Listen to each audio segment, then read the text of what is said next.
Our first speaker will share a message about how thoughts and beliefs we carry shape our lives. With you all, Stephanie. Hello.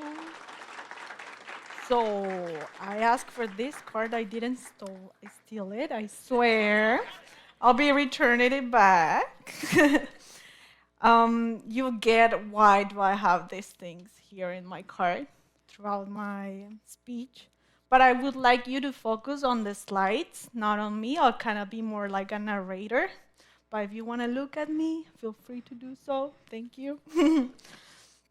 So the first one, I'm pretty sure you've all been into one of these. It could be a Safeway, a Target, or a Whole Foods. It's up to your diet and your necessities, right? But did you know that brands are not just putting products anywhere? There's the battle for shelf space. Brands often pay stores extra money for the best spots. So the product in the best spot, like right in the middle, you can see it. You don't have to look down anywhere. You just gotta see it straight.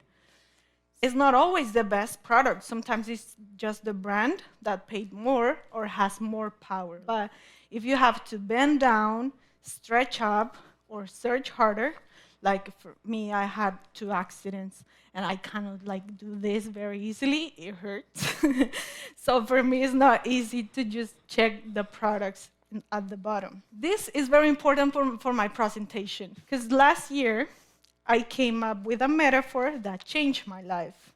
And today I want to share it with you all because I think it might be useful in your own lives. It's called the thoughts market, where instead of buying groceries, you buy your thoughts, your beliefs, and your attitudes towards life. I'll explain you how this works. So there are 3 shelves. In the top shelf, there are the common ones, such as worry, guilt, at least for me. These are my common emotions. Like, I get worried, I feel guilty, I love people, I'm a very curious person. In the middle, you find the reaction, like the ones that I immediately reach. Disgust, anger, betray. And on the bottom shelf, I gotta make an extra effort to have trust in life, to be happy, to be grateful. They're not that easy. So again, that's why the information in the beginning was important. Now I'll give you an example from my personal life, 3 life situations that I went through last year, where I learned how to shop better for my thoughts. It goes by the easiest one to the hardest one. The easiest one, I'm undocumented. I've been undocumented for 4 years. And society and the government tells me, you're lonely. You should feel fear, right? You should feel discouraged because you don't have the same opportunities as other people, right? You should feel shame because you're illegal. I'm not illegal, I'm just undocumented. There are 2 different words, right? So I chose differently.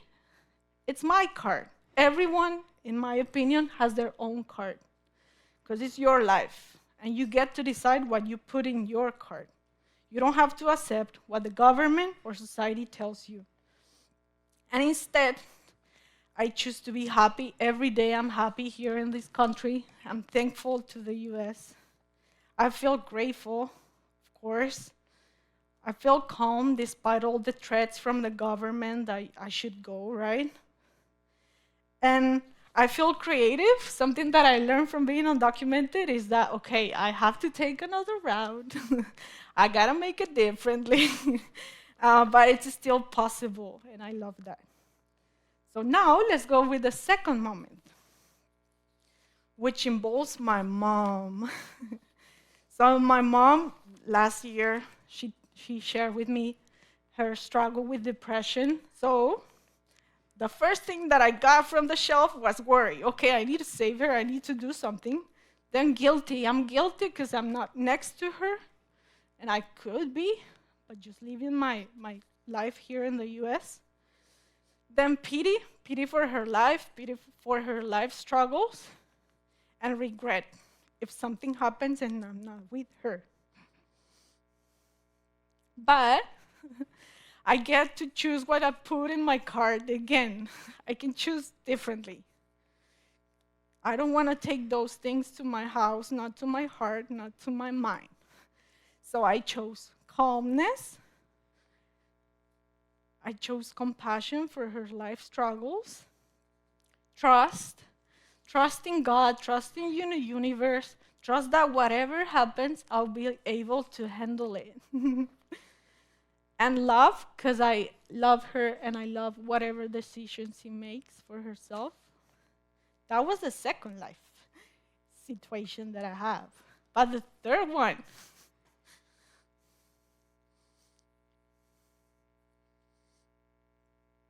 the third one, I don't know if you know about addictions. We all have addictions. We all have addiction to Netflix, to sugar, to pornography, to smoking. Everyone has an addiction, in my opinion. And my partner last year shared with me that he had a compulsive sexual behavior. That was kind of difficult to take because I didn't know and I felt disgust because he told me I'm acting out and I was like, why? And then I felt anger. I look very like kind, but I wasn't last year. I was very mad. I felt betrayed because I love him. And I feel shame because an addiction comes with shame, both for him and for his partner. But again, the agency, like society tells you addiction is shameful. But I can choose. I can choose how to respond to it. So I chose calm. It wasn't like one day to the other. No, it was more, he had to be patient with me. So I chose calm. Curiosity was like, why is it that, where's your addiction coming from? What happened in your childhood? Who told you that that was normal, right? All those questions helped me. Then compassion, because when he shared with me that his addiction was coming from abuse, sexual abuse, oh, now I can feel compassion. And then empathy for his pain and for his struggles, right? So that's why, as a conclusion, I want to finish that I am much better now. That I could be very in a dark place, but I'm not. I truly, I feel lighter, I feel bright, I feel like I'm shining. And I'll read this because I want to invite you as you live today and walk down the aisles of your own life. Remember this: you have agency over what goes into your cart.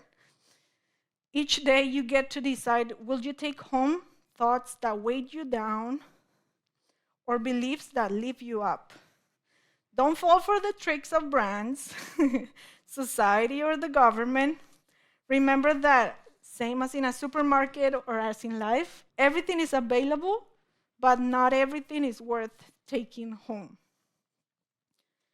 Pause before shopping. Pause, look around. Okay, I could grab shame, I could grab worry, but pause, look around. What else can I choose from the other shelves that might be better for me? Am I choosing this because it's good or because it's easy to reach? Am I forgetting to look at the top and bottom shelves? Now, as you can see, there are mini shopping carts in your table. So feel free to grab one if this life shopping mindset metaphor resonated with you.